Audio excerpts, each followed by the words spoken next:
Ordem Druídica do Brasil, Curso, Semente, Colon, Messos, História, Ascensão e Queda, Ibéria.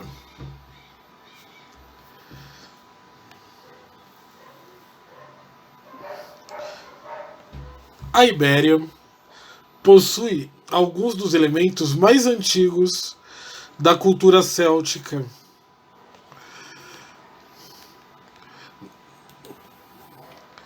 De fato, estudos recentes, particularmente dos eminentes doutores Barry Cunliffe e John Koch, apontam para uma nova teoria de origem da cultura céltica, esta situada na Península Ibérica. A partir de mercadores indo-europeus do Mediterrâneo que se estabeleceram no sul da Ibéria.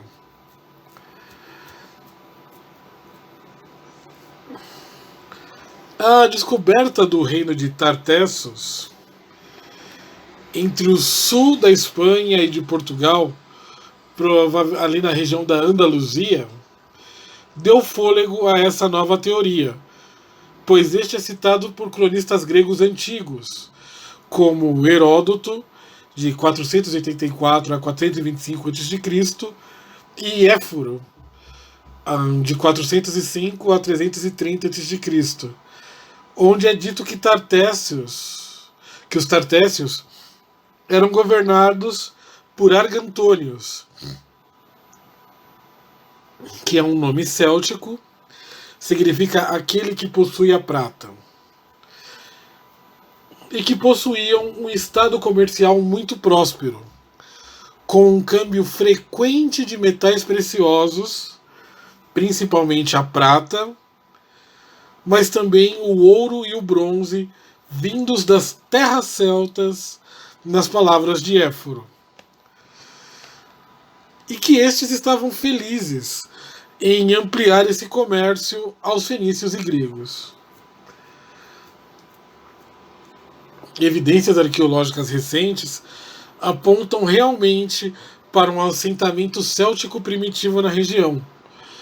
E a descoberta do idioma tartésico, escrito em um alfabeto usado no sul da Ibéria, com características silabárias e provavelmente descendente do alfabeto fenício, tem feito muitos estudiosos questionarem se essa não deveria ser a nova teoria padrão sobre a origem dos celtas, uma vez que os estudos de John Koch sugerem que esse é o idioma céltico mais antigo já registrado, com inscrições datando dos séculos VI e VII a.C.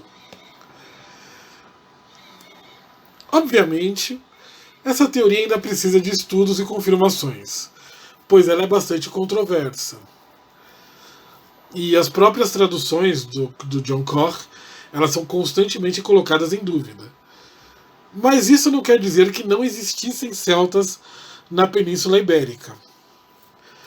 Cronistas clássicos, principalmente Diodoro Sículo, Apiano e Marcial, cunharam o termo celtíbero ou celtibérico para designar populações que viviam no centro e no norte da Ibéria, sugerindo a existência de um povo céltico no local, ainda que com características próprias.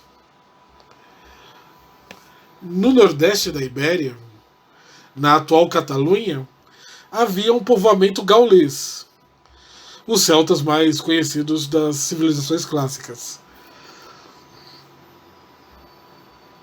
E no noroeste estavam os galaicos, os vetões, os astures,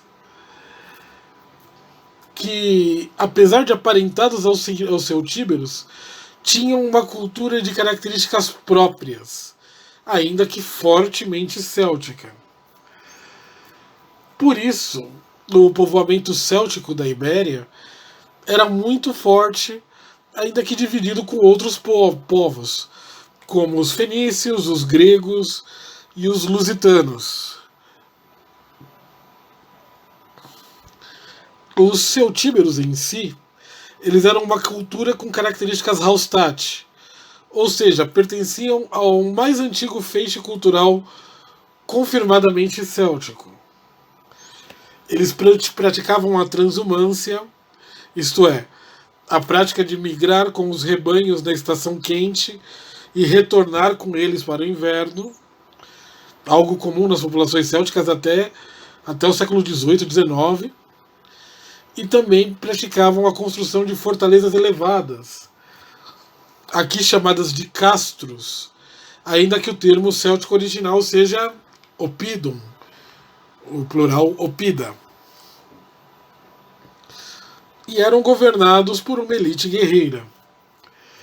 Eram tribais e tinham muitas divisões. O clã ele era a unidade mais importante dentro dos castros, mas os celtíberos também tinham o hábito de se organizar em confrarias guerreiras. Sua língua pertencia ao ramo hispano-céltico, que conservava muitos arcaísmos, como a manutenção do ku indo-europeu.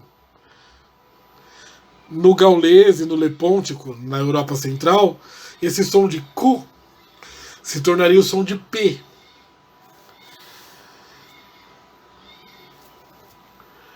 E além disso, eles tinham uma estrutura sintática básica de sujeito, objeto e verbo.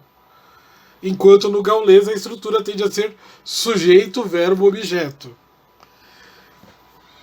É engraçado que nenhuma das duas é semelhante às línguas célticas modernas, onde a estrutura tende a ser verbo, sujeito, objeto. Os celtíberos, eles lutaram ao lado de Cartago durante a Segunda Guerra Púnica, assim como os celtas da Gália Cisalpina. Porém, os romanos conseguiram comprar a lealdade de parte das tribos locais, sugerindo assim que as confrarias guerreiras atuavam como mercenárias, não escolhendo lados por afinidade. As guerras celtibéricas elas se iniciaram em 181 a.C., quando os romanos avançaram pela Ibéria. Os celtas lutaram passionalmente na defesa de suas terras, mas as divisões entre as tribos eram uma fraqueza que não havia sido superada. Algumas tribos ibéricas lutavam contra Roma, caíam sob sua influência, e aí lutavam pelos romanos apenas para voltar à rebelião contra os romanos na geração seguinte. Os romanos venceram as guerras, mas poucas vezes viram oponentes tão tenazes quanto os celtas da Ibéria. Sua conquista foi apenas completada em 133 a.C., após a resistência final dos celtíberos no cerco de Numância. Após isso, a cultura romana se assentou na região, ainda que mantendo muitas características do povo anterior. O cerco de Numância, que eu citei, ela foi a batalha final das guerras celtibéricas, que também foi chamada como Guerra Numantina, por causa dessa batalha. Ela ocorreu a partir das tentativas dos nativos da Ibéria de lutar contra a dominação romana. Ela durou cerca de uma década, e os celtíberos foram, no seu final, cercados na fortaleza de Numância, no norte da atual Espanha. Scipio Aemilianus Jugurtha foi o cônsul delegado pelo Senado romano para vencer a resistência ibérica, e os numantinos resistiram sob a liderança de Ávaros e seu filho Carus. A batalha foi um cerco clássico, destinado a vencer os ibéricos pelo cansaço e pela fome. O renomado guerreiro Retogenos conseguiu romper o cerco e partiu em busca de ajuda. mas os arevacos se negaram a ajudar e os lútios preferiram entregá-lo aos romanos após decepar suas mãos. Após isso, Ávaros aceitou negociar.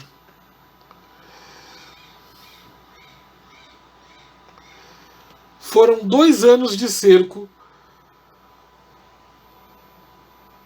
antes que Numância se rendesse, o que fez com que os romanos se perguntassem como os ibéricos resistiram tanto tempo à fome.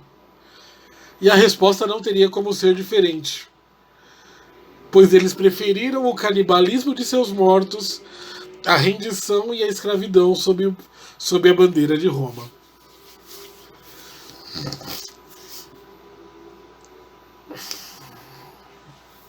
No extremo noroeste, atual noroeste da Espanha e norte de Portugal, se encontrava a Galácia, uma terra de um povo de linguagem também pertencente ao ramo hispano-céltico, ainda que com muitas características próprias e possíveis influências do lusitano, o que a tornava um idioma próprio. Porém, seu povo apresentava fortes características célticas. É notável que a primeira referência aos galaicos é uma referência de Cílio Itálico, que cita: rica Galécia enviou sua juventude, sábia na arte da adivinhação com as entranhas de bestas, através do fogo e das penas, que ora entoa a canção bárbara de sua língua nativa, ora bate os pés no chão em suas danças ritmadas até que o chão trema, acompanhando a diversão com sonoros escudos.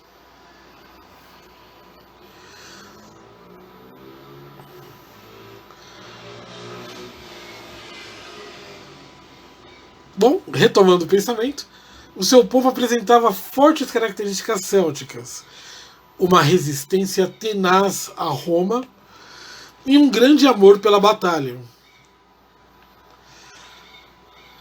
Ainda que sua cultura fosse distinta da dos lusitanos, elas por vezes se confundiam e muitos galaicos lutaram ao lado de Viriato.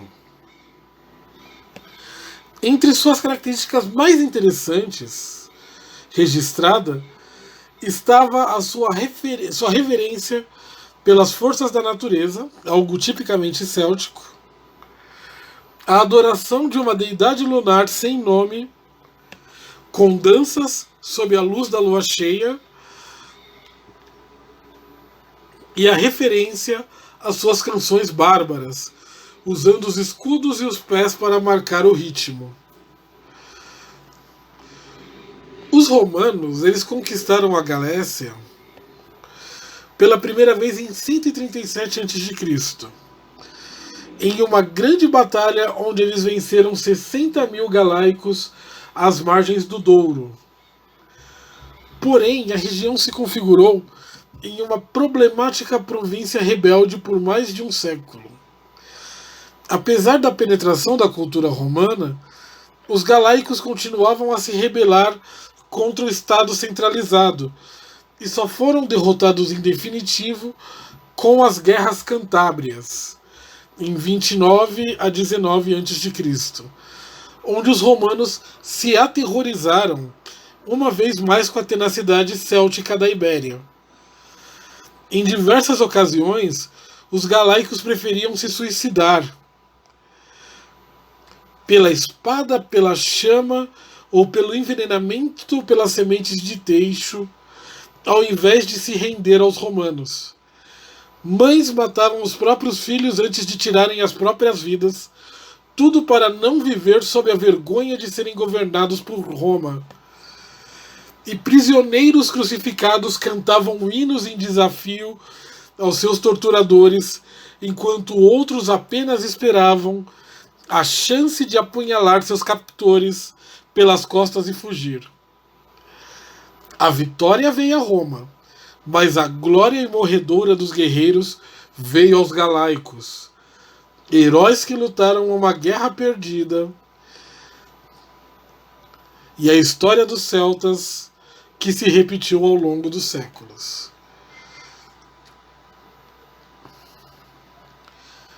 Merecem citação também os lusitanos. Esse povo do oeste ibérico, ele não parece ser de origem céltica.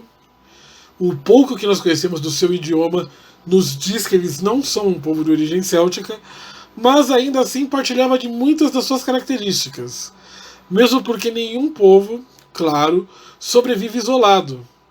E eles sempre partilhavam muitas fronteiras e intercambiavam com os galaicos, os celtíberos e outros.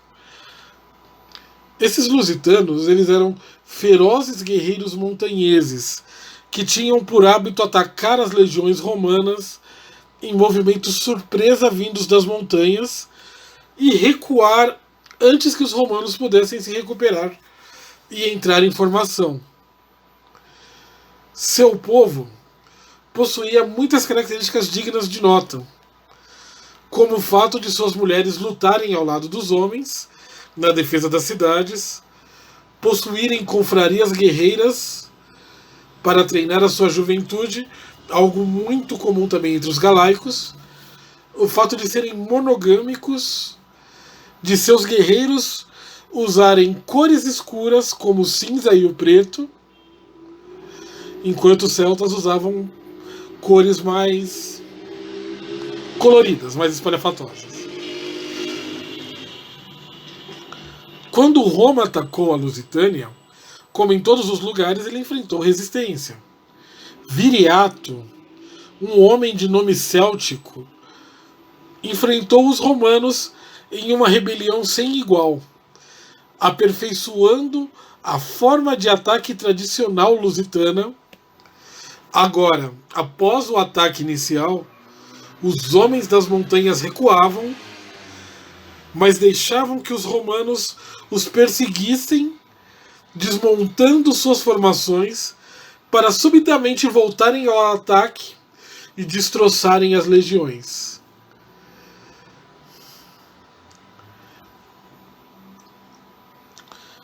Apesar de nunca ter havido uma real vitória contra Roma, Viriato ele também nunca foi derrotado.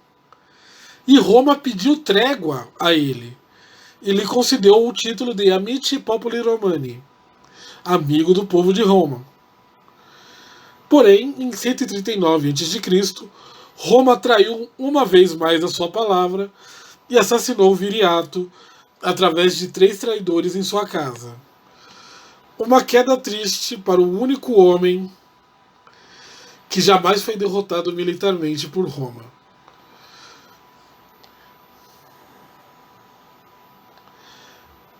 Falando rapidamente sobre Viriato, para encerrarmos, ele é aquele que foi chamado de o caudilho lusitano.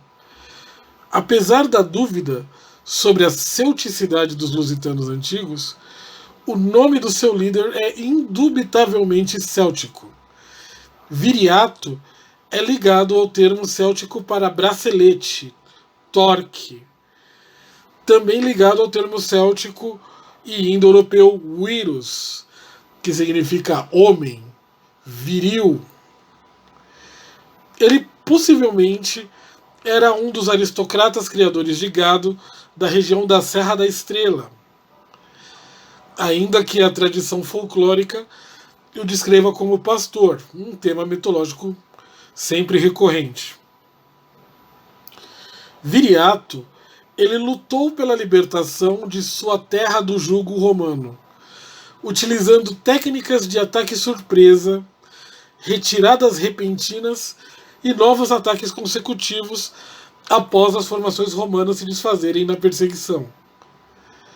Homem dotado de caráter ímpar, era dito que vivia uma vida dura nas montanhas por opção e que se recusara a banquetear com os aristocratas da Lusitânia na sua festa de casamento, por estarem todos aceitando ordens e dinheiro de Roma, preferindo levar a sua esposa embora e celebrar com seus soldados. Ao longo de sua guerra, como dissemos, Viriato nunca caiu perante Roma, sendo que os romanos pediram trégua a ele. Mas em 139 a.C., traidores comprados pelo Império o apunhalaram pelas costas em sua própria casa. O caudilho lusitano não caiu pelo gládio em batalha, mas pelo punhal em traição. Com isso, podemos encerrar esse vídeo sobre a Península Ibérica e continuar para o nosso próximo vídeo, que falará sobre a Gália Comata. Até lá!